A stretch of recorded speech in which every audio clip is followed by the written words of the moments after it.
Hey folks, happy Thursday. Hope you're doing well. Alrighty, let's here we go. As I post, sorry, I was just chowing down some pizza real quick. So Thursdays just fly by. Got a couple things on tap for tonight. Let's get this loaded up, take a peek. Man. Whew. We are just cruising here. I gotta get all this project graded. I'm so sorry. That life has been busy, but I will get those in for you. All right, we are week 11. We're going to wrap up advanced file I/O. We finished everything we needed to on exceptions last week. And then we decided just to skip project 4. Things are crazy. You don't need another individual project. And we'll pick up the final project next week. And we'll have a month to do for that. Again, kind of the goal for the final project, if possible.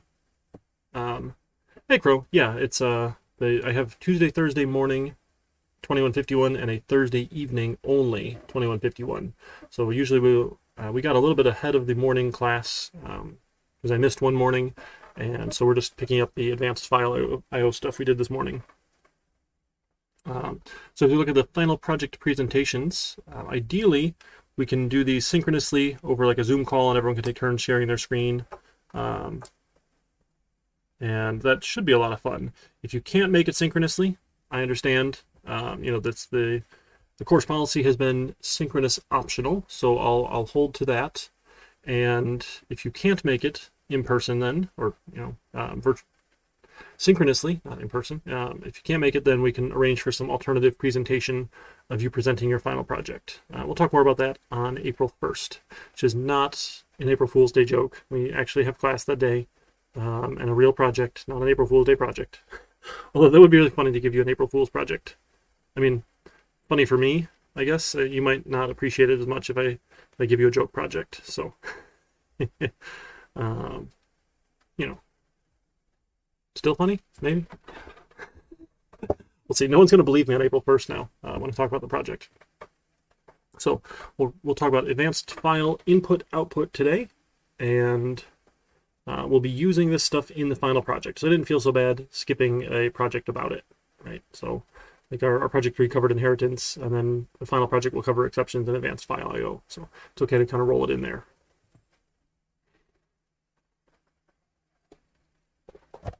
Any questions, thoughts, concerns? How's everyone feeling so far? Don't have a big crowd. That's okay. No big deal. Maybe people will be hopping in later, watching the VOD. So make sure you got your coffee, and we'll be good to go. Let me fire up NetBeans here. Let that load real quick.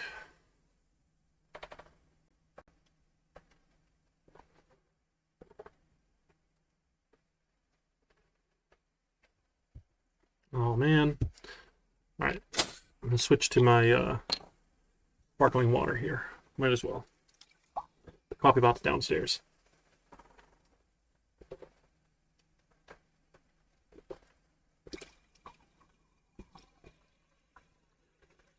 It is awesome. Usually I'll bring my coffee pot to campus and I'll just make coffee. I didn't used to have a room when I was an adjunct, so I would just make it in the classroom. But now that I'll have an office when we're back in person, I think we're aiming for fall still, assuming things go well. I'll be able to make coffee in my office there. But I also do have this really large thermal container. It's actually a growler. I think it was meant for beer, but you can also put hot things in it because it's thermal. So I would put, it fits an entire pot of coffee. I would brew a pot of coffee when I'm over at Dearborn. Because their rooms are crazy, and they're renovating the one engineering building. So I'd have to walk across campus to a different building from my office, or from the lab, to get there. So I would just take the growler full of coffee, and that was so cool. So I miss a lot of things about being in person. Although, Twitch is fun too. I'm hoping I can keep just kind of like simulcasting classes on Twitch when we go back to in person, because that's what I was doing before the pandemic. So I was kind of familiar with Twitch. I don't do anything fancy like real streamers do. I don't have any sound effects or anything like that, but usually works out to kind of simulcast. And I teach from my screen, my laptop, so it works out.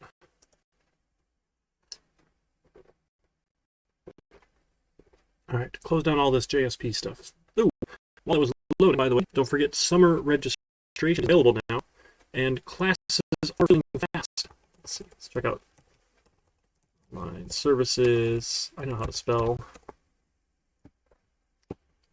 Let's take a peek at our CIS courses. Several of mine are getting close to full already, which is kind of exciting that people are interested in summer classes, but come on. I don't know how to type my password. Let's take a peek while that's loading. Maybe I typed my password right that time. Close the project. Close. NetBeans is just crawling lately. Need like an update. All right, so in the faculty, you can see how many seats are available. I don't recall if I feel like at one point it wasn't shown, but it's been a little while since I looked there. So if you look for all CIS courses, we can take a peek at the 2,000 range, which I think is probably what most of you might have left. So this is, what's the first number? The first number is available. Okay, out of capacity. There we go. So, okay, still 18 seats, not bad. We're already in this class, so no big deal. If you're going to take C++ with Dr. Baugh, that's available. Data structures with me, we got half the seats available still. PHP, web systems development, JSP, 14 seats left. Other classes, excuse me, look like they're filling up. So do remember registration is open, and get in there early to save your seat. I think our web programming, right? Yeah, JavaScript programming for web with Dr. Baugh.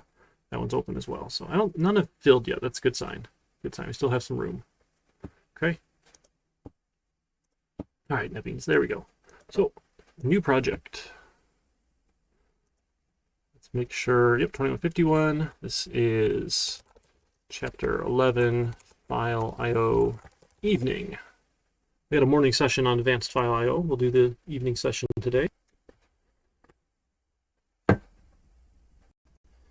check this out. I ordered pizza from Jets. I got one down the street from me. And I don't know if you can see how well this shows up on the webcam there. This was like pepperoni and olives, and they just like slammed the pepperoni on. You see that's like 5 pepperonis in a row that just like all got sliced right there. There's a little bit of a delay on the camera, but like it was all over the pizza in like 6 different places. They just like threw tons of it down. So actually a little heavy on the pepperoni, but it's okay. Yeah, sorry, Mark. Apparently Jets is Detroit-style pizza, which I never knew before. That's a thing. I was assumed like deep dish was just a deep dish thing, but or maybe like the sauce goes different. I forget. There's the whole thing about Detroit-style pizza. Something about where you put the sauce. All right. There we go. Oops. Is that what it is? Okay, so Detroit style is when the sauce is on top. So, is it Buddy's Pizza? That's the Detroit style? With sauce on top? That might be what it is. Detroit pizza. I forget. All right, so with advanced file I/O, it's different. Jets, Buddy's, Shields, all Detroit style. Yeah, I thought it was like it's the deep dish, but something also about the sauce, I forget. All right, so our regular file I/O, right? We said we would use a print writer, like some print writer equals a new print writer, and we would give it the name of a file, like test.txt. Awesome. And then NetBeans will complain to us and say, I don't know what this thing is. We say, yes, we want to import it, please. Come on. Import, please. And then it complains again, and it says, uh-oh, an unreported exception, file not found exception, must be caught or declared to be thrown. Where this is one of those checked exceptions that you have to deal with. You are required. Oh, that's cool. 27. They make them cast iron deep dish pans. They started using old World War II oil pans, and that's what started the style. Man, people back then, like, they would recycle everything. People back then were better people than us. We are definitely not as good of people. We are spoiled in this consumer's age, but we also have computers, which is cool. So I wouldn't want to live back then. I mean, what would I do for a living? They didn't have computers. Math? I don't know. I don't know what I would do. That's a scary thought. So, what we used to do, remember back to 1500, we would just pass the buck, and the NetBeans would say, hey, we could just say we throws the exception. I know that sounds funny, but sure, we throw this. Throws clause. We're not going to pass the buck, right? We're going to do a try and catch block. The try catch block they give us is silly. Don't worry about this logger stuff. We don't need that. Okay, we'll just print out the exception, I guess. But we'll try and catch. That way we don't crash. And then I can get rid of this logging. Okay, so we would create a file. So you'd open it, you'd read write, and then you'd close it. So print writer dot print line. Right, just like we would print to the screen, we're going to print to a file here. Hi there, file. And then when you're done with it, you close it. Print writer dot close. Okay, that's what we do every time. Open it, read write, and close it. What's he complaining about? Try with resources. That's fancy. That's all right. We're okay for now. We don't need the fanciness. Right, and then when we run it, it will create a file. Right, go over to your files view of the project. We should see a test.txt if everything works right. I'm going to have to change my project settings. Yeah, it didn't do anything. Right, go back to the project. Tell it not to compile on save. I swear I save it. So it's like the option's just stupid. If selected files are compiled when you save them. The option saves you time when you run or debug your application. But it doesn't work. It doesn't work. I protest.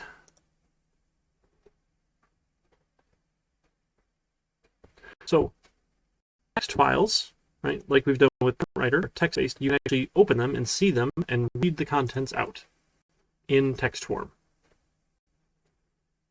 There it is. So I open it up and I see their file. I see my contents. Right, that's what we did so far. The other way of putting information in a file, if it's not text-based or character-based, letter by letter by letter, it's actual binary data. So we would use a binary file type here. And give me just a minute here. Sorry, I need to pull this up because I can never remember all these words. There's too many words. So I'm going to go off of Mr. Gaddis's examples so I can blatantly plagiarize him. Except I don't do his same examples, right? I'm using my resources. Right? This is exactly what people should do. There we go. Load that one up. Throw it over here.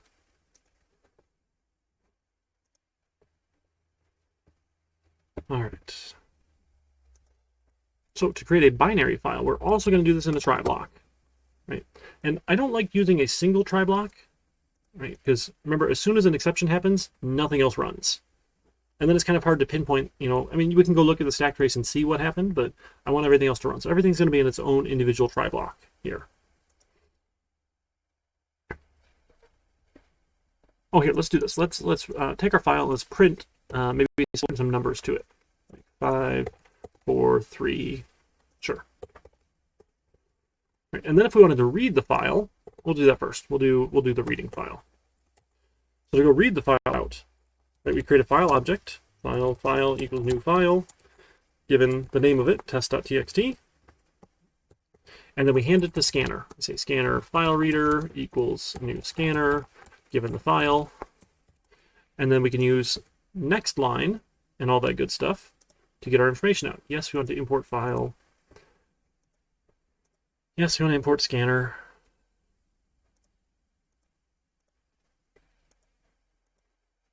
Okay, and then I can say, hey, here's an int, I don't know, first number equals file reader dot next int.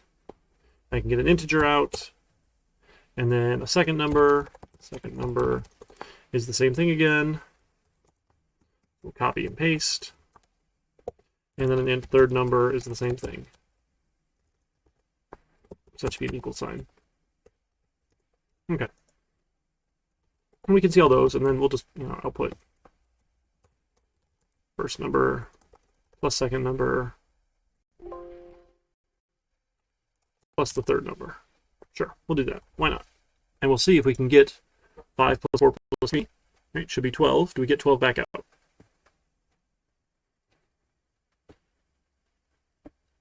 Oh, I forgot to close it. File reader dot close. It'll get closed automatically when my program ends, but it's a good habit to have it in here. So we can do that. We can write everything we need to in a text-based file. Okay, not a problem.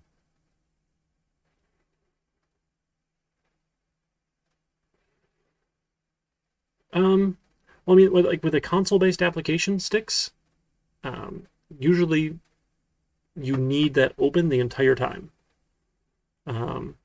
If you want to close it when you're done, that's probably proper, but because it's technically using the resource. But when the program ends, it'll close it automatically too. It's bad form to do that with files because it's easy to forget. And if you leave it open and then you try and go do something else with it later, you're just going to get blocked out.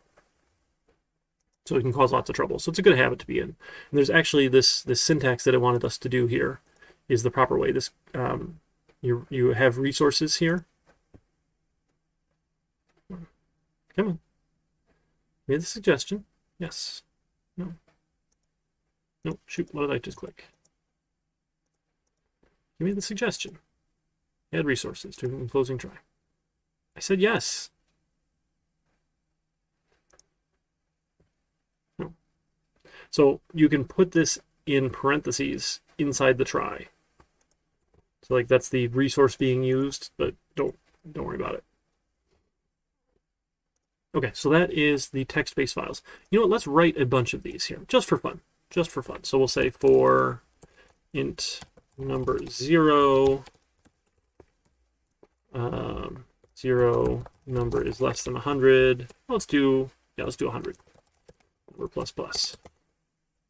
The print writer dot print line, and let's import random.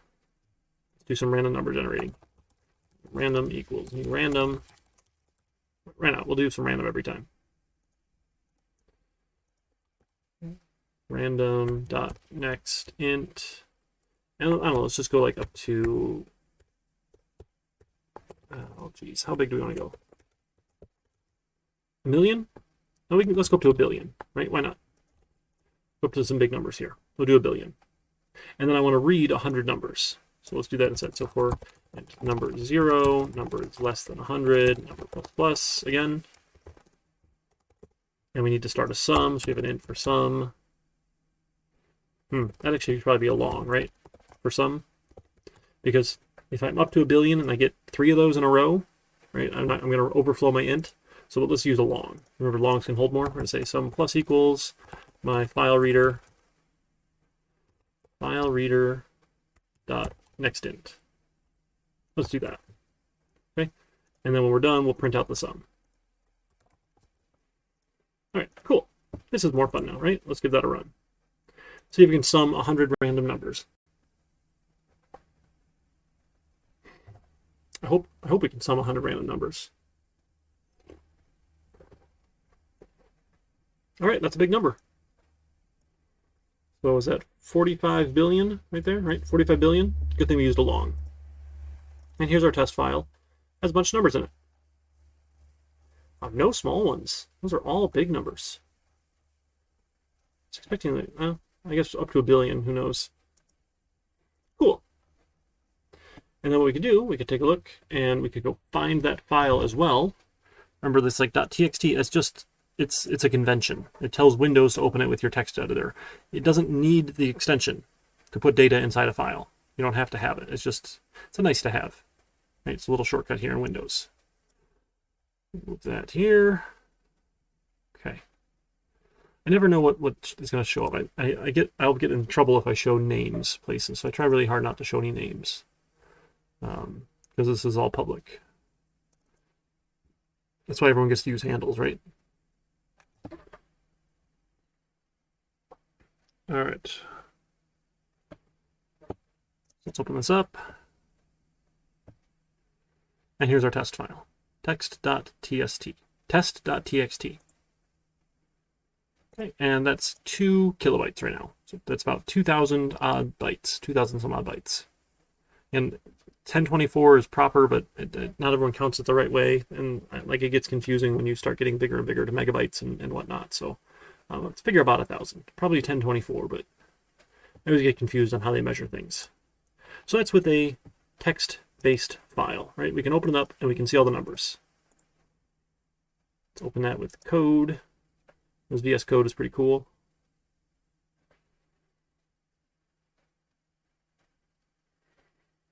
Just to have that open there. Okay, eventually it'll open. My computer's unhappy. It does not like OBS. OBS eats lots of resources. And watching it in the stream preview too. I should just have it on a different screen. I used to do that, and then I ran out of room for my other laptop. Okay, so the other way then to do files is as a binary file type. And what that means is that we are storing the data in actual bytes, not as their text form in ASCII or Unicode or whatever we end up calling that. Okay. There we go. So to do that, we use two things. So we're going to do this inside of a try block. We're going to also catch file exceptions here. We're going to use a file output stream. Output stream. There's a new file output stream. There we go. Given a name. So let's call this test dot. And again, Mr. Gaddis just went with this .dat for data as a data file. It's a binary file. Sure, it could be TXT. It won't have text inside of it, so we don't really care, right? And then what we do with that is we hand it to a data output stream. This is my data output stream. Equals a new data output stream. Given the file output stream. Now the reason we do that, if we take a peek here real quick at the file output stream, the methods we get here are right. So you don't have to use the data output stream, but what you have to give it is individual bytes, either an array of bytes or 1 byte at a time, how many bytes it should write. And you have to do all the conversions yourself, which is obnoxious. We don't want to have to do that, right? What we get with the data output stream, this one throws a different exception here. Oh no, we have to import it first. Import. The other thing you can do with this import, you can just say io.star and it'll import everything in the IO library. For some reason considered bad form. I don't know why. NetBeans makes it easy enough to import, so I don't complain too much. Okay. With the data output stream, what we get to do is we get a bunch of methods like write boolean, write byte, write char, write float, write int, write long, write short, write UTF. This is how we're going to write strings, is with UTF. Don't use the char, right? Or chars. Right? Use the UTF. That's the proper way to go about it. Okay. This one just has trouble. Don't worry too much about it. Sure. So UTF for that. So let's do this and let's write a bunch of things. Let's do the same idea here. And we'll write a bunch of numbers. Take the output file stream. And it's not print line, it's write integer. I'm going to write int our random value.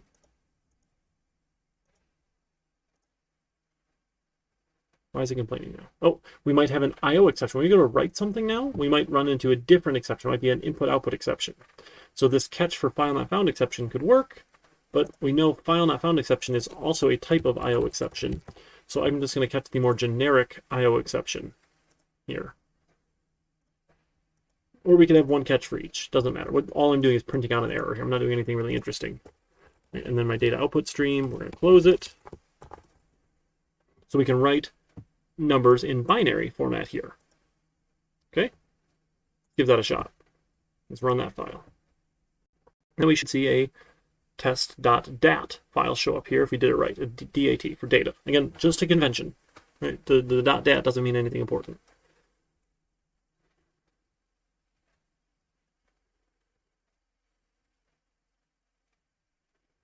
Okay, so now we have a test.dat. When you go to open this one, it says, oh, it appears to contain binary data. Are you sure you want to open it in the text editor? Yeah, I clicked it. I want to open it. It says, cannot be safely opened with encoding UTF. Do you want to continue opening it? Yes, I know it's not. So UTF it's not text. Yes, I know. Thanks for all the warnings. We got garbage. Huh? That's a bunch of numbers? Yes, it is. It's a bunch of numbers. So let's flip over to VS Code, because it is much better at this than NetBeans. Go figure. So here's test.dat. I'm going to right-click, say open with VS Code. Open with code. It's a phenomenal tool, by the way. And yes, I'm a big Microsoft fanboy. And this tells us, oh, it's binary. Do you want to open it anyway? Yes. And we can either open it with the built-in editor or a hex editor. Now, this is the cool thing here. So for now, I'll just do the text editor. We'll see that same garbage. Oh, garbage. And it's trying even to be helpful here. But you can go search real quick, and you look up VS Code hex editor. And it says, oh, yeah, I know one. Hex editor in the Visual Studio Marketplace for VS Code. Look at that. Allows hex editing inside of VS Code. Hex, if you recall, right, is hexadecimal, is a base 16 numeric system. Right? So remember, oh geez, come on. Start, my computer. Stop being so sad. Start. We open up the calculator here. And we go to programmer mode, which is the coolest mode, by the way. If we go to binary, and we want to enter bits here with the bit entering, because why not? This is so cool, right? And we flip all these bits on. Boop, boop, boop, boop, boop. Turn them all on. The max number in 1 byte is 255. In hexadecimal, that's FF. Right? Because what that means, right, in hexadecimal, you have 16 possible digits. You don't need polynomials. Let's change that. Right? So you have 0, 1, 2, 3, 4, 5, 6. I started writing too big. That's all right. 6, 7, 8. And then you get 9. And you don't get 10. You get A, B. Right? A is 10. B is 11. C is 12. D is 13. E is 14. And F is 15. So in hexadecimal notation, right, you can have 0 through F in any place value. So your first place value is how many 1s, your next place value is how many 16s, and then how many 256s, and then 16 times that. Is that 1024? No. 2, 4, 8, 16, 4 doubles. 2048? I forget. That's okay. Not that important. Right? So if we have F16s and F1s, we have 15 times 16, right? And then we have 15 over here. So really it's 15 17 times, right? So 15 10 times is 150, 15 7 times is 70, plus 35 is 105.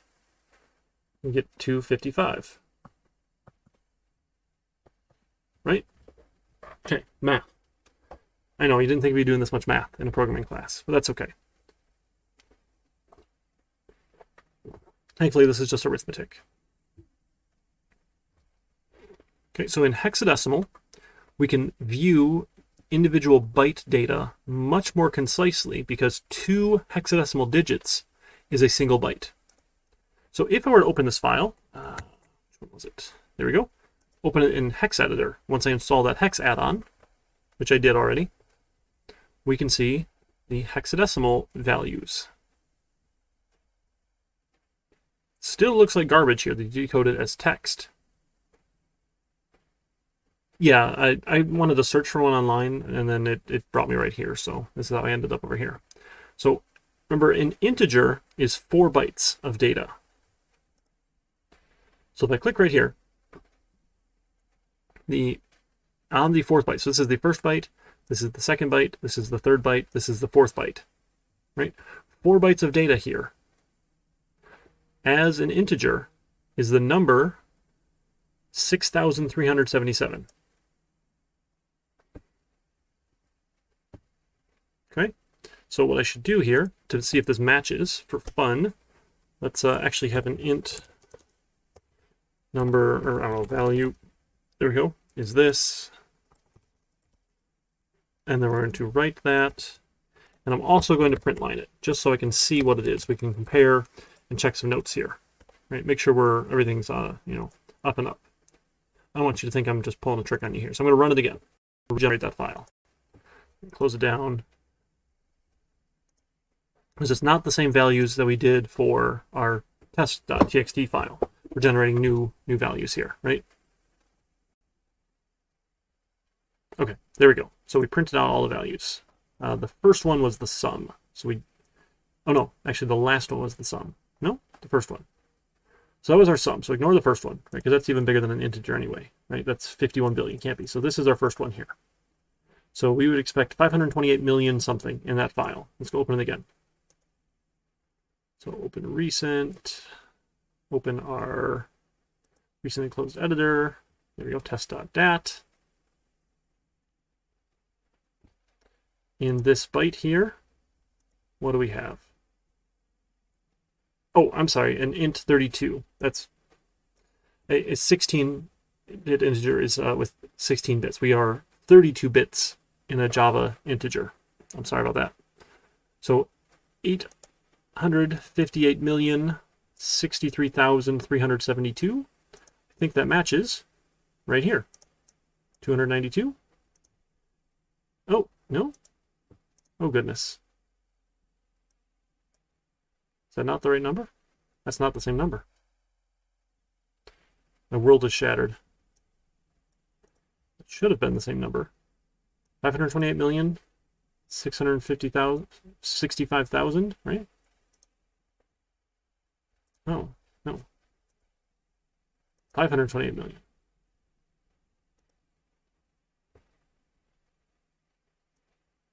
No, that is not the number. I'm so sad. This worked last time. Doing this one byte at a time.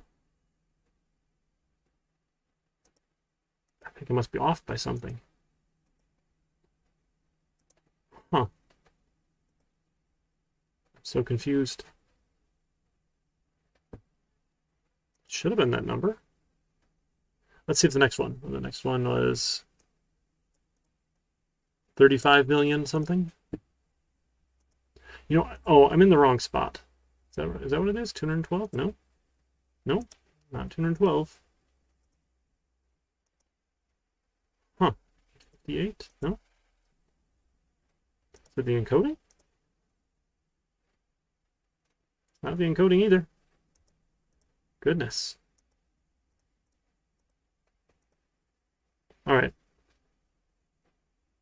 It doesn't like it. It does not like it. Can we do an int? Is that an int? Write an int. Is that an int value? Oh dear.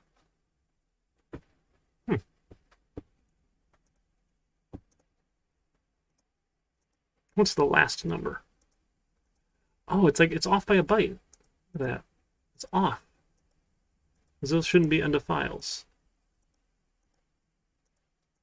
I think I'm looking at the wrong thing here.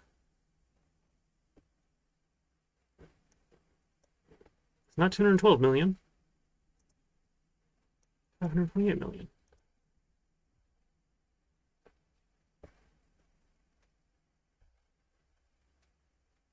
Java can probably read it. I'm off by something. It must be like one bit that I'm off somewhere. That's probably what it is. Okay. It worked last time. I'm so confused now. It worked this morning. That is weird. Okay. That's okay. Let's try and see if we can read it and see if we get similar results then. Let's do that. Just reopen the file. Close it. Let's go back. Was I looking at the old version? That would be really sad. Oh, and the other thing I wanted to show you too, which is cool. Remember test.txt and test.add, but they both have 100 numbers. Notice this one is it's only 400 bytes here, right? Because 100 4-byte integers is 400 bytes. This file here, 1.06 kilobytes here. Still a lot more bytes to store your data as characters. This is why storing files as the binary type is more efficient than storing everything as text and having to convert. Okay, let's try it again. Open with code. Maybe it was the old version. Let me even say U. Why is it U? Yes, open it anyway with our hex editor.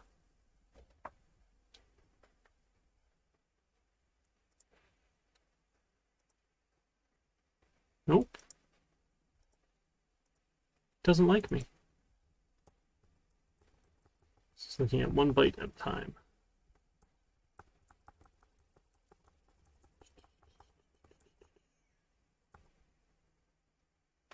There's got to be an extra byte in there somewhere. That's okay. We'll see if we can read it. See what happened here. So for reading a file, we'll come back to this. We'll make it. Okay, you know what? I'm upset here. I want to write a single number. Forget this loop. Forget you. Let's take my data output stream. Let's write an int. Let's write 42. Okay, and run you. Let's go. Come on. Show me one number. Let's get one number in here right. We can do it.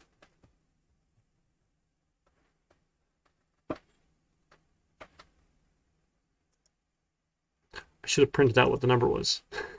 Oh, it's 42. It wasn't random. Goodness, folks. All right, can I just reload?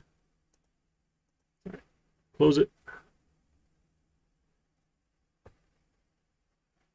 Well, the long was the sum that we had done before. Right, these should have been integers. Like up to 1 billion as a random number should be an int. Perfectly fine. We should have the 42. Let's try it again. Now it's only 4 bytes. Let's open it with code.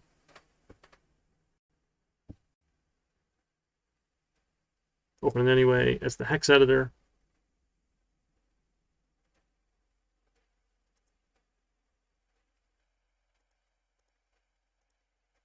$42. There we go. Now we can see 42. And then the end of file mark. 42. It's not interpreting it weirdly here. I don't know why. Because it sees it's a 42. And it thinks it's a small integer. That is odd. It's very odd. Great, let's write something else. Sure. Let's write a 42, and then let's write another value. How about then we take my data output stream, and maybe we write, how about a double here? Let's write a double of 123.45. Sure. And we'll take our data output stream, and let's write UTF. Let's write some text. We'll write Happy Thursday. And see what we get. Okay, let's run this one.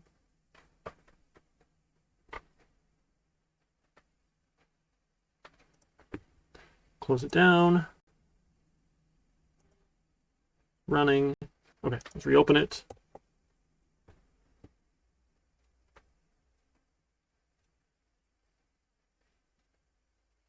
There we go. Now we get a bunch of data here. Look at that. But you can actually see over in text, Happy Thursday. Imagine that. The double's gibberish here. Doubles get stored in a really funny way. There's a whole way of looking at that. If you're curious, you can take a more advanced class. We don't offer it here, but I am familiar with the program over at Dearborn. So over at U of M Dearborn, we have a class, which is actually really interesting. This was a fun class. Come on. Undergrad. It is right here, Computer Organization and Assembly Language, where you talk about digital logic circuits, computer interfacing, interrupt systems, input and output systems, memory systems, assemblers, assembly programming language, and computer networks. Real low-level stuff, all the way down to writing in assembly, which I think is the lowest level language you could write in. You're writing like actual machine instructions for memory and the processor to do things, which is really fun. And if you're doing any sort of embedded systems work, it can be amazing. So it turns out if you do something at scale, slight memory or efficiency improvements, over 1 billion operations a day adds up. Go figure. So being able to customize something is very helpful.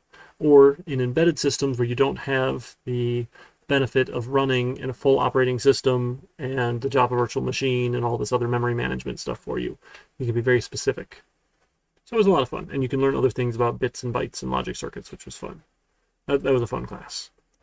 Anyway, so the double gets stored in here somewhere. A double, I believe, is 8 bytes in Java. I think I Googled that last time. So 1, 2, 3, 4, 5, 6, 7, 8 bytes is the double. That stores our number in here somewhere. Then, when you use write UTF, it takes 2 bytes here to store the number of characters that are in the message. So it says here, hey, there are 15 characters stored in this message, right? Happy Thursday. 1, 2, 3, 4, 5, 6, 7, 8, 9, 10, 11, 12, 13, 14, 15 characters. So it says, hey, you're going to go read 15 characters worth of UTF characters here. Text. 15 of them. And we can read and write it. Great. We're good to go there. So if we have 2 bytes worth there, let's take a peek at our calculator here. Let's go to hex and let's go back and let's say F, F, F, F. That's about 65,535 characters worth of text we can put in there. Right? That's a pretty decent size. So let's just for fun do something silly and see what we get. So let's make a string buffer. String buffer equals a new string buffer. And we'll say for int letter 0, letter is less than, what do we say, like, I don't know, 70,000? Letter plus plus. We'll take our string buffer and we'll append append. How about A? Let's do 70,000 A's here and see if we can write that to string. To string. Right? Where string buffer is the correct way. You don't want to keep doing a string concatenation because it makes a new string in memory every time. Your string buffer is the way to go. Let's see if we can write some ridiculous letters to our file.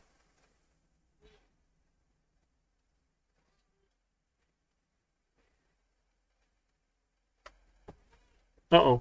UTF data format exception. Encoded string too long. Look at that. It won't even let us. So we caught an IO exception, a UTF data format exception specifically. That was too big. Okay, well, let's go a little less then. Let's go, what was our max? 65,535? 535? Let's see if we can hit our max.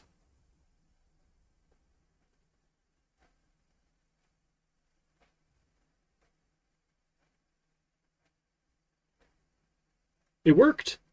It worked. Our file here now is 65K. 65,000 bytes. That kind of adds up, I think, right? That's weird. 64.0, so it must be rounded because this rounds to 65 and this rounds to a different decimal place. Okay, so let's reopen that. So let's close it. Oh, look at it, even updated. Look at that. So FF. Right, so we still have our 42. We have our double number here, right? Whatever decimal. And then we have FF here, right? That means we have the max number of characters, and then it's all A's. A, which in hex looks like a 61. Is that right? In hex? No, not a 61 in hex. Oh, for a lowercase a, I think it is. Let's look it up. Let's look up our Unicode table. Unicode table. It might be. It might be. UnicodeTable.com. It's got to be a good website. It has a heart in the title. Look at that. Look how cute it is. Check heart star.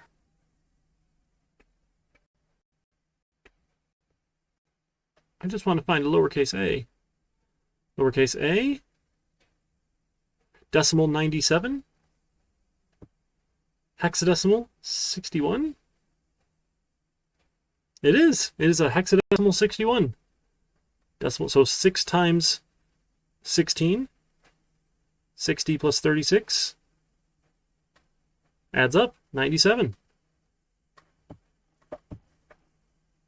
Oh, hey, thanks so much for coming on by, Rob. RWX Rob and party. Welcome on in. I don't know if you are seeing an ad or not, so I'm going to pause a minute just to see. We might get an ad roll. We'll see. But welcome on in. Welcome. We are having fun here doing binary files and taking a look at hexadecimal stuff I haven't done since undergrad classes, which actually I didn't take for my undergrad. I took as a prereq for my doctoral program, because they said, oh, you don't have an undergrad in computer science? I said, no, mine was information technology. They said, take these classes. I said, okay. And they were interesting classes for sure. So welcome on in. Hopefully that got a chance to play through that ad if you hit there. Exclam class if you're looking for more information about what is happening here. This is our object-oriented programming in Java. This is the second programming course here in the track at OCC where I teach. And we're having fun doing this on Twitch because Zoom University sucks. All right, but I do miss all your smiling faces. But no one wants to turn their camera on anyway, and I don't want to like invade your privacy and make you turn your camera on in your house and whatnot. So it's a whole mess, but that's okay. So we just successfully wrote 65,535 A's to our file, and we're taking a look here, seeing if we can understand what's happening in the hex code. Oh, I'm so sorry, the semantic. Yeah, I mean, schools are trying. That's the best I got for you here. So I've been using Twitch for quite a while, actually. Exclam TKF in the chat there for some more information about the Knowledge Fellowship. A bunch of friends who are into free educational content. And I got the idea to start streaming my classes on Twitch back when we were still in person, probably 2 years ago now, I think, or almost maybe even 3 years ago. It's been quite a while. Where I was teaching a 3-credit night class. This is a 4-credit night class, but we never go 4 hours because it's lab style and we're not in a computer lab. So like I try and limit my talking to about 2 hours because I get tired of hearing my own voice after so long, and I know you folks get tired of it too. So we'll go about 2 hours in our night classes and then have lab time. But in person, I was teaching a 3-credit night class, and I would use all 3 hours because that was an intense class. We were doing C# and it was really fun. But at the end of the class, someone had left, you can do those anonymous surveys at the end of class to like give feedback to your prof, and it goes into their evaluation and all this nonsense because turns out evaluation is actually a bad way to measure if people are good at instruction. But that's a whole other can of worms there. But someone had said, and I'm both a little proud of it and a little embarrassed by it, that I was like a squirrel with an adrenaline shot. And trying to follow along with me coding and explaining things and lecturing was difficult. So I was like, oh wait, I've been a big fan of Twitch. I started watching years and years ago when Day 9 used to do StarCraft casting. And I watched him for a while, then I got into watching chess more recently. The favorite chess streamers here and the best pro chess league team out there, the Canadian Chess Bros. Take a look at them sometime. Although they've not given me an affiliate link. I keep trying to push their merch here, and they won't give me a cut, but that's okay. Oh, by the way, if you did see an ad, thank you. All that ad revenue does go fund the Student Scholarship Fund. Or after I get a check, will go get deposited, sent to the Student Scholarship Fund for U of M Dearborn and the College of Engineering and Computer Science. So kudos, thanks, and Twitch gets their part too. But if I could get an affiliate link, it would help fund the scholarship fund as well. So, all right, anyway, we were having fun. So I've been broadcasting on Twitch for a while, mostly as just, hey, to keep it recording And then in the winter here in Michigan, things get a little rough occasionally with snowstorms, and people couldn't make it. So I was like, oh, hang out on Twitch. And it's been working. So anyway, here's our file. That's 65,000 A's in here. Not very interesting, but we can see the contents, right? We see that's trying to decode it here, along with our 4-byte integer and our 8-byte double. This, I don't actually know how it's encoded in Java. We could look it up and see somewhere. So somewhere in here tells us how many digits are on the left of the decimal and how many are on the right, and something like that, and whether or not we're positive and negative, and I was promoting the other class. So anyway, back to where we were. We can write the file in a binary form. Now, when we're writing text in binary form, we're not really saving anything anyway, right? Because each character takes up 2 bytes as it is.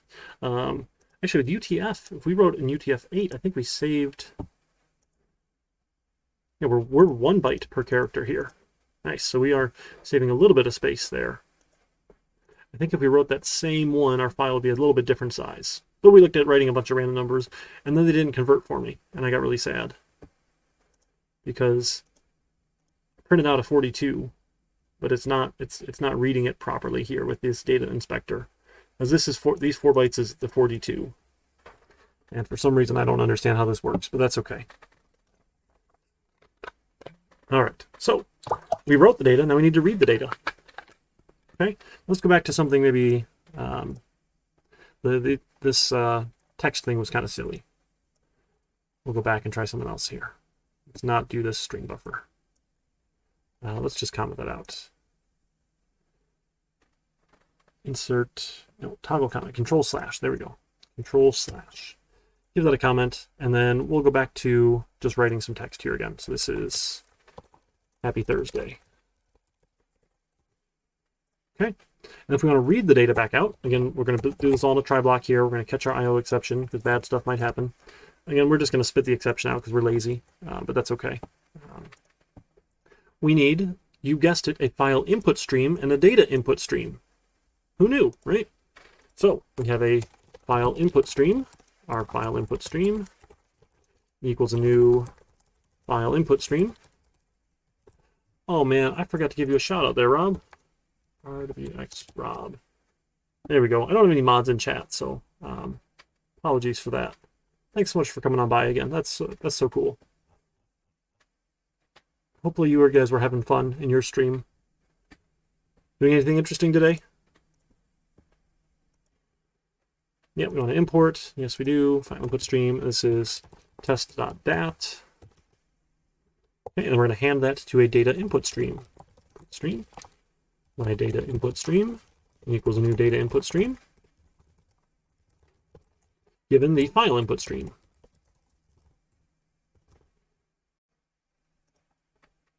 All right, and yes, we want to import that. Thanks, NetBeans. Yes, please.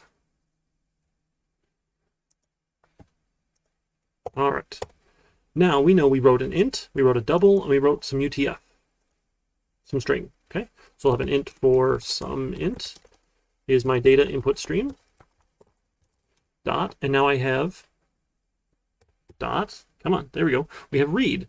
I can read a bunch of things. What do I want to read? Well, let's read an int. And then we'll have a double for stretch. Yes, thank you so much for the visit. Sitting in this chair all day long. Thursdays are my long day. I've got 4 classes on Thursday, so I am in my office all day long. And I don't get up often enough, so that stretch is good. Thank you. Thank you. Oh, a double, right? Some double. And we'll go grab that double out of our data input stream. Data input stream, read double. Sure, great. And then a string, some string is my data input stream, read UTF. And using the UTF here, that's the one we want. And then, I don't know, let's just spit it back out, because why not? We'll do some int plus some double plus some string. We'll just concat all those together. Right, smush them all together, spit them out, make sure we can read the contents of that. And we'll take a look at our file. It should update here in a second, because code was cool. I didn't know it live updated. I am sadly surprised by that. Or did last time. Is it still running? It's still running. There we go. Build. Look at that. We got 42, 123.45, and Happy Thursday. All right back out like we expected. And here's our message. So again, here's our 42. I just think it's an end of 5. This reader thing confuses me. That's okay. It's a 42. We know it's 42. This one again, 8 bytes is our double, all the way to here. And then our UTF, how many characters here? We just have 15 characters for it to read. And it's going to go read them all the way to here. So each letter at a time. It's Unicode representation. How fun is that? Okay, so let's do that same thing here then. Let's put that back in our text file instead. Instead of writing all these numbers, let's print out 42, a 123.5, and a Happy Thursday. I just need my print writer here. And these are all print lns then. Print ln, print ln, print line. Okay, now we can't read them all here, right? Because we can't do this thing anymore. That's okay, so we're not going to sum. We're just going to read them back out. So we'll have an int, sum int is my file reader dot next int. File reader, lowercase, come on, dot next int. Next int. And then we'll have a double, sum double. Again, it's file reader dot next double. Sure. And my string, sum string is file reader dot next line. Oops, next line. There we go. All right, and then we could spit them out if we wanted again, right? Do the same thing? Sure. Just to prove that we read it, right? Why is it sad about double? Semicolon expected. I did a semicolon. Oh, equals. That's why. You need an equal sign there, friend. Okay. Give that a little format. I'll give this a run. So let's put the same thing in both files. Maybe we can compare them.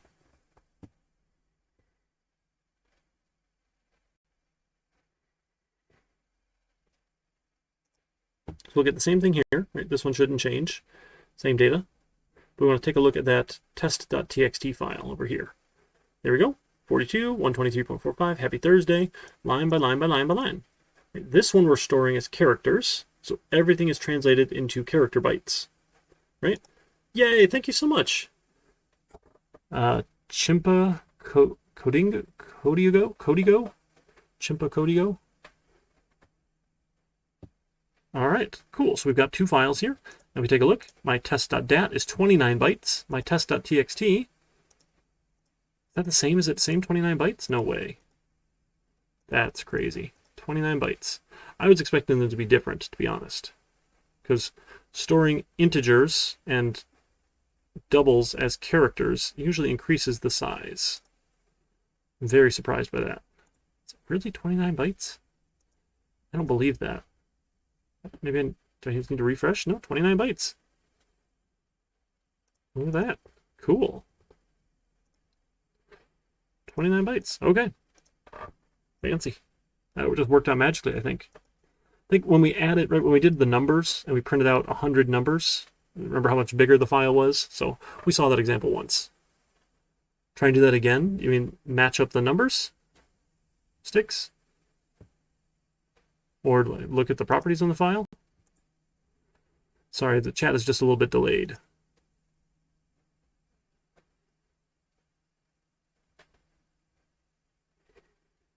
$29 bytes.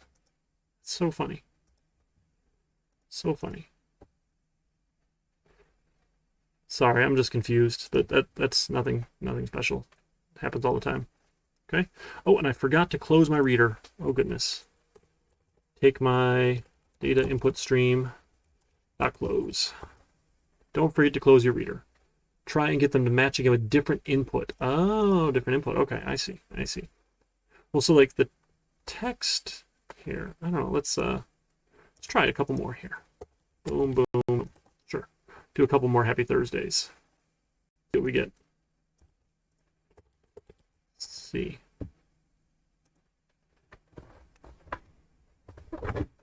Oh, oh goodness, it's 7:05. We gotta take a break in a minute. I have been talking your ear off for an hour, and I still have more of my pizza to eat. Uh-oh. Did we not get Happy Thursday here? We didn't get it on the output. What did we do wrong? Oh, yeah, okay. Remember, when you mix and match doubles and lines here, it just doesn't work well, right? So we should be doing all next lines here and then parsing, integer.parseInt. Not that we were actually looking at that output anyway, but right, we were double.parse double. Because when you grab an int or a double, it leaves that new line character on the buffer. So the next time you use next line, it says, oh, I found a new line. You're like, no, the new line was from the double, right? Okay, well, let's take a look at those file sizes. Test.dat, 63 bytes. Test.txt, 63 bytes. Wow. Okay, let's do some more numbers then. Let's see if we can throw in some more numbers. Or here, okay, let's do this. Let's make this number bigger. 1, 2, 3, 1, 2, 3, 1, 2, 3, 1, 2, 3. Let's make this number bigger. We can break it. I know we can. We can get it confused. So the UTF seems to be working, right? Character storage. And just for fun, if you wanted, right, this text file here, we can open up in the text editor, hex editor. The text file, we can view the hex data there as well, which is fun.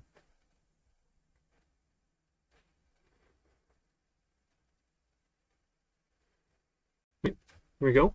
So the characters, right, 4 and 2. Something in here is a new line here. I don't know which one of those was new. I think one's a carriage return and one's a new line. One's one or one's the other. I forget. And then here's my other value. So 1 point, right, as the decimal characters, a new line. Happy Thursday, a new line, happy Thursday, a new line, happy Thursday, a new line. But over in test.dat, the binary version of that, let's take a peek. Here we go, right? The same bits here, same size for that double, even though we increased the number of characters. And then happy Thursday, again, that's only, what is it? Okay, because this is the same size as a new line, is why that was working out well. Right, same number of characters as a new line. Interesting. Let's see what their sizes are now. Test.txt, 75 bytes. Test.dat, 63 bytes. Yes! So it was the number of characters we were using in our double happened to just be the right number of bytes that our double was using in binary form. That's fun. Okay, it's a little after 7. Let's take a break. We put some music on. Thanks so much for coming and hanging out. We will keep doing some advanced file I/O. We have random access files where we can jump around the file to read or write, and then we have serializing objects to write them to files. And that's the important part. We need to get to serializing objects to write them to files that we're going to need for our final project coming up next week. Okay? So let me throw some music on. Got to play. Another shout out for our friends at the Knowledge Fellowship. And let's keep going. Come on. Play some DMCA free music. All right. I'll see you folks in a little bit. Let's say 7:19. Go for 10 minutes or so. Have fun.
Alrighty, everybody. Welcome on back. Hope you had a chance to get some coffee. I finished off my pot. I'm still on the sparkling water now, but it's okay. We'll get there. Alright, so we had some fun playing with our binary type files here. Again, good storage lets us save data efficiently without having to put everything into characters, which we finally found out took more space depending on the data here. Okay, so use the file input stream and the data input stream, or the file output stream and the data output stream. If you want to append data instead of just writing, right, the file output stream has an option here. You can give it an append mode. You say, hey, true, I want to be able to append. That's optional. In our case, we don't want to append. We don't want to just overwrite every time. So be careful, it does overwrite. But we're going to use this for the saving the state of our game when we get there. So the other thing we want to look at here is our random access file. So far, these have been sequential in that we read the thing, and then we read the next thing, and we read the next thing, and we need to know the order in which they are to read them. But that's fine, but we can't get to the end of the file until we've read the beginning of the file. So what we're going to do is we're going to use a new type of reader here, which is a random access file. Random access file equals a new random access file. Okay, and what do we want to open? Let's see. Let's try to create a file.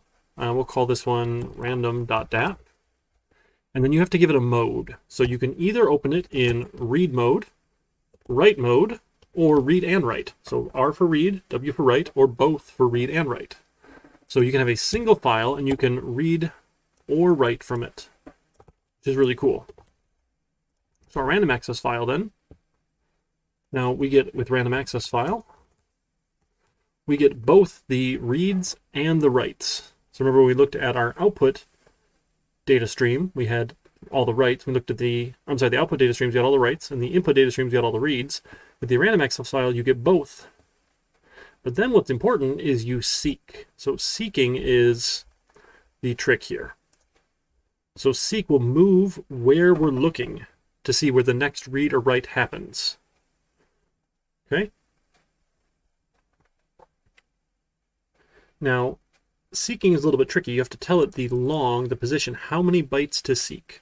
So if I know that I have an int and I know that I have a double, right, I can seek 12 bytes, right? So that is plus 4 bytes for int plus 8 bytes for double.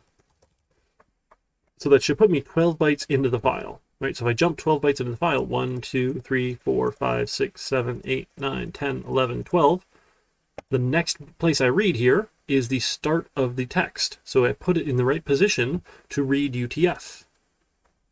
Then I can say some string equals my random access file. Random access file dot read UTF. Oh, come on. Read UTF. There we go. Not return. I want to read UTF. There we go. Okay, and then we could print it out. Some string. And then when we're done, again, we close it. Right? Random access file dot close. Close, please. With parentheses. Okay, so let's give this a shot. So let's run this and see if we can read after seeking, jumping ahead in the file. Now, I know this file is not large, but that file we had before was like 65,000 characters in it. If you wanted to get the very last character, you had to read all 64,000, 65,000, whatever, ahead of it. Uh-oh. End of file exception. We broke it. We broke it. Where did we break it? Probably in here. Why didn't that work? Let's see. End of file. Wasn't able to read it.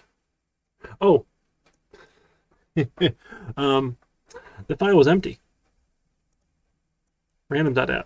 I had in mind that we do test.dat, but I put the wrong name in. Test.dat. If we open that one now we should be able to read something out. You guys didn't catch that. Man. No bonus points for you, chat. Gotta catch those typos.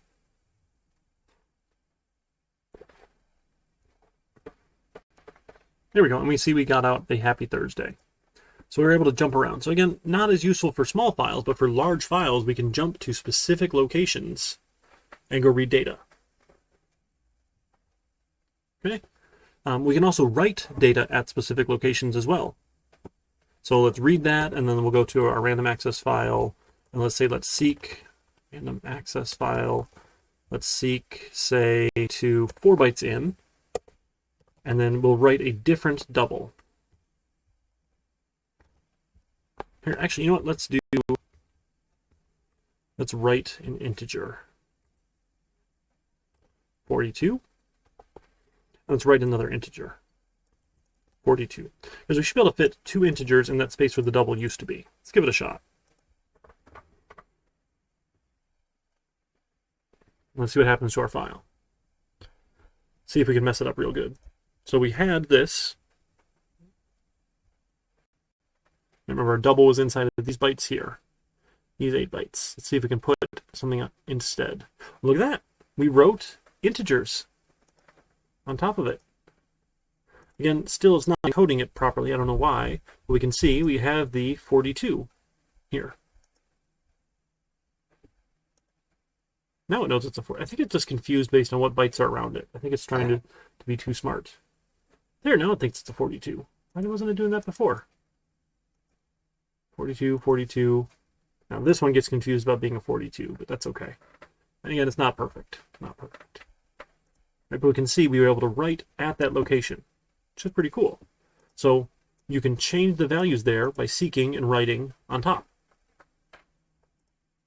So if you're imagining we were to have, say, like a list of students, we could jump around and find your record, because we know we have your student ID number and we have this data. We could do that in the binary file, but we're not going to, because that's not what we're going to do, right? If you have data like that, you're going to store it in a database. Databases are for storing data, okay? But binary files are still useful, right? If you come and make a Word document, new Word document, and inside of here, we'll put in some text here. We'll open this one up. Come on, Word, work with me. We'll put Happy Thursday. Okay, we close that. See, that's 12 kilobytes, 11.5 kilobytes already, just for storing Happy Thursday, because it has all sorts of other information. Yes, let's open it anyway. Just a text editor is fine. We'll get all the gibberish nonsense. But some of it looks like texts eventually in here. Right, here's a document. There says something. So you can find happy. I think we can find, oh, we can't find happy. Can we find Thursday? What was there, HA? Nope. HA, no. Thursday? No Thursday. We can't even find the text. It is somewhere in here in binary form. All the information Word needs to do all the formatting and all the other stuff is stored in the binary format. So if you write an application that can read and write in a binary form, you can open it up and you can save documents without having to put everything down into some sort of text form. So it's a lot more efficient to store. Now, this gets to be more useful when we can actually save classes to a file. Right, so far we haven't done any classes. Why is it complaining? What are you complaining about? Error parsing file. So confused. That's okay. All right. So let's go make a class here. Let's go add a new class. And I had some pizza tonight, so let's make a class for pizza. Okay. Now, pizza, we'll get rid of some of this. If you want to be able to write data, we have a really cool tool we're going to look at in a second, but let's write the class first. So pizza has maybe a private string for type, right? Maybe a private string. Is that maybe size is better, not type, but like size. And then a string for maybe a style, right? So we've got like a large or small or medium and style. We've got thin crust, regular or deep dish, those sorts of things. And then maybe we have a string array for toppings. Right? I know we have the list of toppings there, and then we probably have a double for price. Okay? So I have a bunch of attributes. And again, we're not going to write any code here. Right? We're going to let the tool do the rest of it for us. So we're going to insert some code here. Let's insert a constructor. Sure, give me all those things. I want them for my constructor, and then give me, let's see, all my getters here. Perfect. We can make a pizza. I like it. Then we'll come back and we'll make a pizza. Got all of our files, go down to the bottom. We're going to do this again inside of a try block because bad stuff might happen. A file IO exception might happen here. Let's make a pizza. Pizza, this one is the Aloha Barbecue Pizza. The new pizza. This is a good one. Highly recommend it here. So what does it have? Well, the size was large. Right, I've got 6 kids. We eat a lot of pizza. This one was round. My son apparently prefers round to deep dish. I don't know what's wrong with him, but he said he preferred round. So we got round for him because he prefers this kind of pizza. And what else does pizza need? I need a legal start of an expression. Why is this so grumpy with me? I just want a pizza. The list of toppings and the price. So list of toppings, we need a new array of, what does it have? It has chicken. It has barbecue sauce. I guess that's technically a topping, right? What else does it have? Okay, new string array with these values. And bacon. And pineapple. Pineapple. There we go. All right, and it costs, I don't know, a bunch of money because it was Jets. Was it like $14.99 or something? The Jets pizza. Oh, it's unhappy because we never threw it. Okay, that's why. Sure. Okay, now let's go and write this. That was the pepperoni, green olive, and black olive pizza. Had that loads of pepperoni. This one here is the Aloha barbecue, right, with those toppings. Please don't fall on my laptop. My poor laptop here. I'm going to have to get the air duster. Blow it out here. All right. We'll make a pizza. Now let's make another file here. I'm just going to pull up some notes because I forget this stuff all the time. Don't ever memorize anything, right? Not worth it. Not worth it. Random access. There we go. File. It's all fine. Here we go. This is what I want. We use a file output stream. File output stream. File output stream equals a new file output stream. Stream given, let's call this one, I don't know, pizza. .dat. For storing pizzas there. And we hand this to an object output stream. Object output stream. Come on, suggest it for me. Sometimes it suggests it for me, and that's sad, it doesn't all the time. Equals a new object output stream. Given, there we go, the file output stream.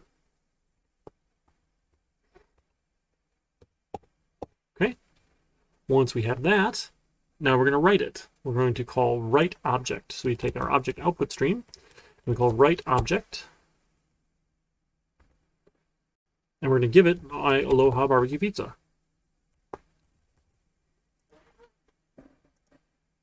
Okay, and then when we're done, we close it. My object output stream, that close. So let's give this a run. Simple as that.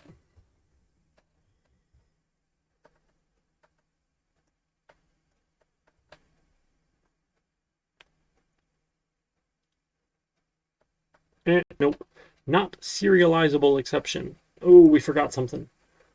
Java doesn't know how to write pizza to a file. It's not serializable. Right? You can't turn it into a bunch of bytes. Turns out you just have to say you implements serializable. Serializable. There we go. If you implement serializable, you don't even have to have any methods. You just need to tell Java you implement it, and then it thinks you can do it. Now, there's a catch. All of your properties must be serializable as well for that to work. That's the catch. So if you have a class as an attribute, that class must also be serializable. Okay, and now we have a pizza.dat. Let's open up that file. Pizza.dat. Let's see it. Come on, pizza. Let's open it up with code.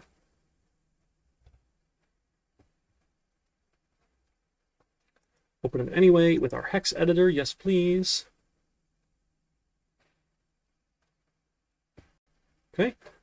Sure. Chapter 1, file evening pizza. So it's the name of the class. Some other stuff here. I don't know, price, size, string, style, toppings. It looks like some array here, string. Oh, here we go. Here's some data. Large, round, and some other stuff here. String, something, chicken, barbecue sauce, pineapple. I don't see a price anywhere though. It must be somewhere else in this data. Maybe it's this one here, this nonsense one, maybe.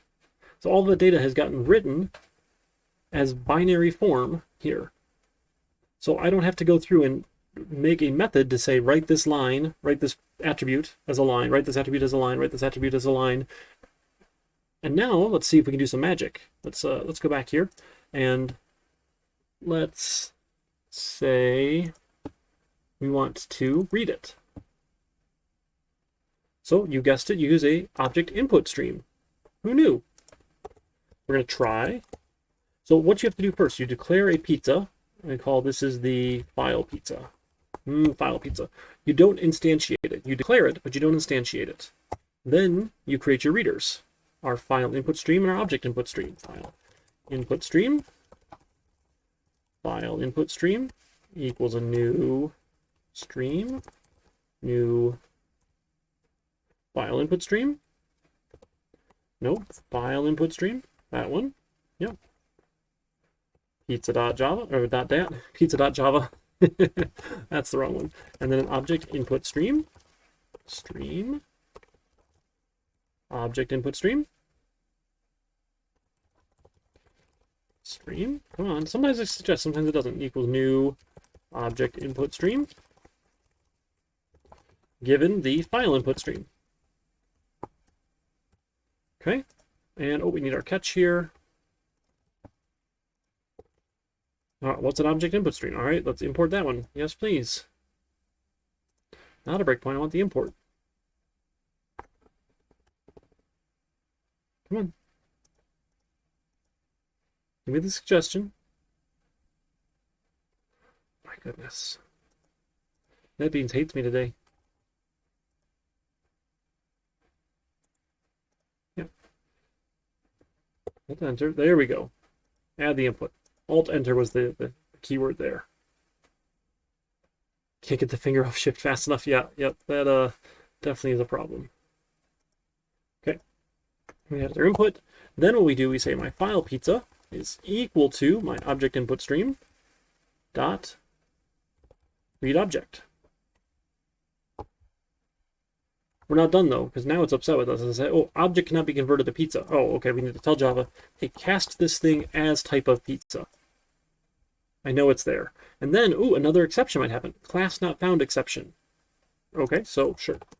Class not found exception. Remember, we can OR these exceptions together, this exception or that one, with a single pipe. Kind of a funny thing there. Null. All right, now it looks happier. And then let's just print out here, just for fun, my file pizza. Again, that's not going to do anything, but I want to put a breakpoint here so we can see if we're able to read our pizza back in from the input file.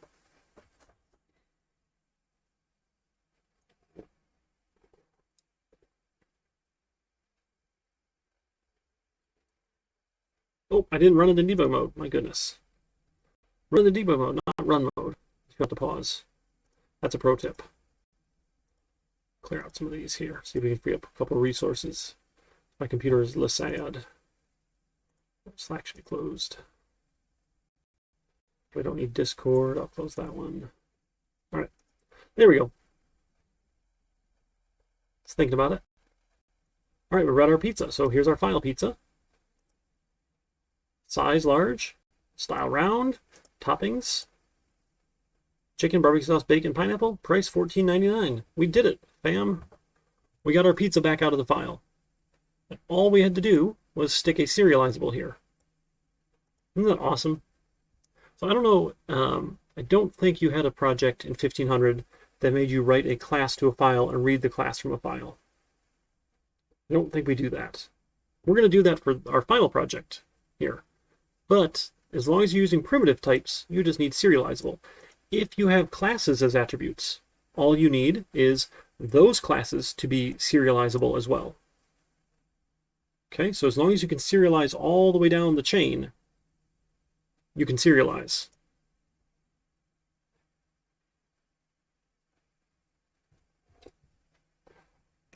Now, let's give this a shot. Let's see, can we change this here?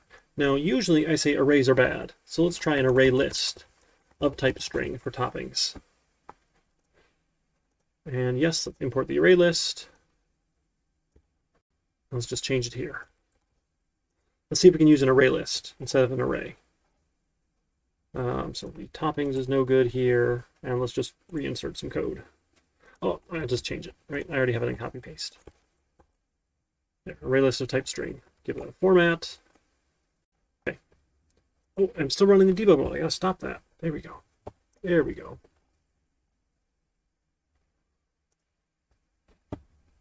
Okay. Let's run it.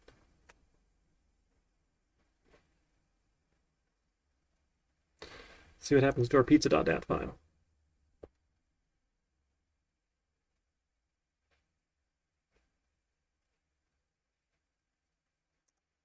Oh, it fails. Oh dear. No such, oh, because I gave it, oh, my mistake, my mistake. We can't give it here a new array, new string of that. All right, so we're going to have an array list, type string for toppings, equals new array list of type string. And I'm pretty sure there was no shortcut, which is so obnoxious for that. Like, there was no array list initializer, right? I think I Googled that last time. Array list initializer, Java.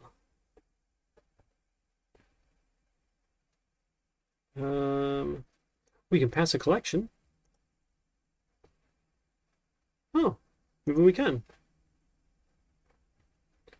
But by passing it, so we pass an array. Okay, that's what we do. So we pass it an array to its constructor. Is that what it is? Yes. Array list. Import, please. Come on. Oh, don't crash on me. Just import. All I want to do is import array list. Lengthy operation. Refreshing hints. There we go. Array list. All right. Look at that. And then that even fits a little better. Oh man, no constructor? What? A collection of strings? It has to be a collection. It can't be an array. Oh dear, I read this wrong. Add.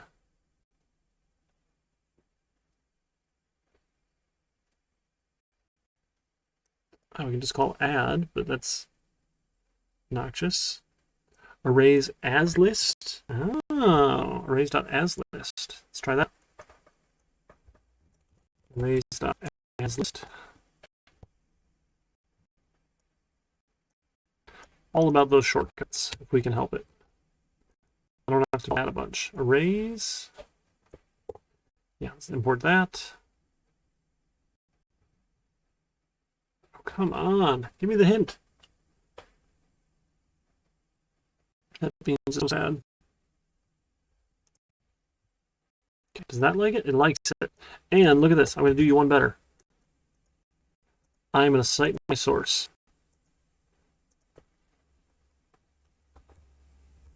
array as list from, boom. I left a comment. Right? I cited my source. I knew where that came from. This is good academia, where we cite our sources. Right, folks? Okay, now let's try and run it. Now let's try that.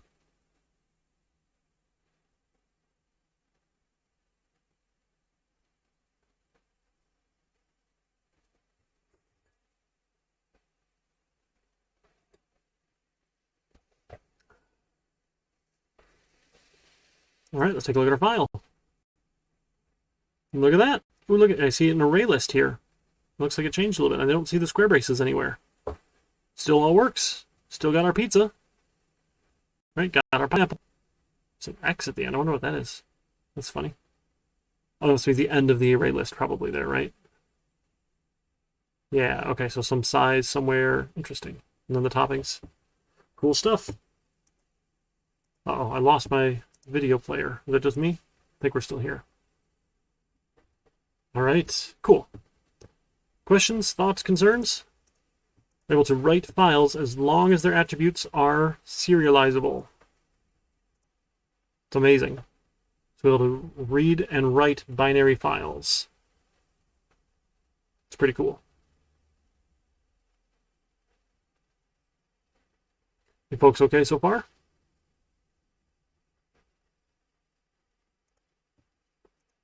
All right, yeah, I think we're still going. It keeps just lagging on my side. All right, other thoughts, other questions, other concerns? If not, we can call it a day. We have what left? All right, next week, we're going to revisit GUI programming. We will have to install the Java FX libraries that are all linked up here in the syllabus. You're going to use OpenJFX and Scene Builder. If you didn't do this in 1500, well, we're going to do it. If you had it in 1500, great. We're going to go a little deeper and do a little more fun stuff with the GUI. And we'll talk about our final project as well next week. Again, if you want to pair up with somebody, you're welcome to do it. If you want to pair up with someone from the morning class, that's cool too. I don't care too much one way or the other, as long as you pair up with someone in the class. Install Scene Builder in VS Code? I have no idea. It integrates very well with NetBeans. Is all that I know, unfortunately. That's the extent. Yeah, I don't know how to do Java FX and Scene Builder in VS Code. I could Google it, but I know it integrates really well with NetBeans. Yeah. I mean, the main thing we use the integration for is to generate the controller. And we'll talk more about that next week when we look at that. So like you can keep doing all the other stuff if you want. And you can even do the controller by hand too. But yeah, the code generation is nice for sure. I'm letting it do that. So I would recommend it. Or yeah, switch for a little while. You should be okay. All right, so we've got that coming up. And then that is the last of the content for the course. Java FX or GUI programming, and then we'll talk a little bit about design patterns on 422. No, I haven't. Sorry, Sticks. Not used them in VS Code. And then that time will be set aside to work on the final project. So we won't take long with design patterns. Maybe we spend an hour on it or so. We'll have some extra time there. And all of these weeks, I don't think we'll go the whole 2 hours. We might. We'll see. But I want to try and leave time aside for you guys folks to work on the final project.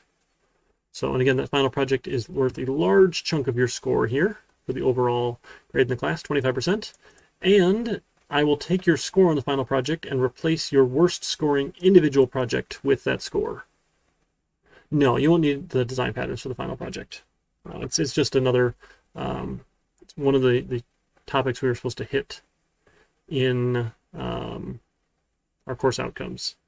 So architecture of Java applications, modules compiled, executed, Java code that uses this stuff, static class members, exception handling, user-defined exceptions, input and output streams, sequential random access files with text and binary content, Java code that's swing or FX, Java annotations like @override, and design documentation for UML, like UML class diagrams, and then common design patterns, singletons, adapters, and factories. We'll talk about. Okay. yeah, it's been fun. So we are through the bulk of the content now.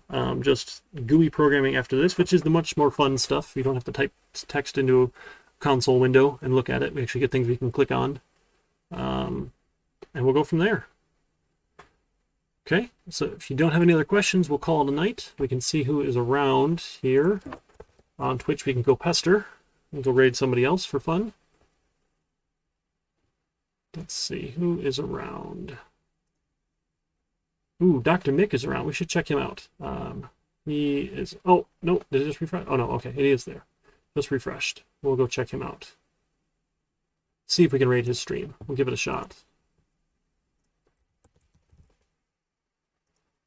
He's never usually on this early. This is surprising. He's a West Coast kind of folks, I think. I don't actually know. But he's usually on late, so I assume so. All right, folks, take care. We'll see you next week then.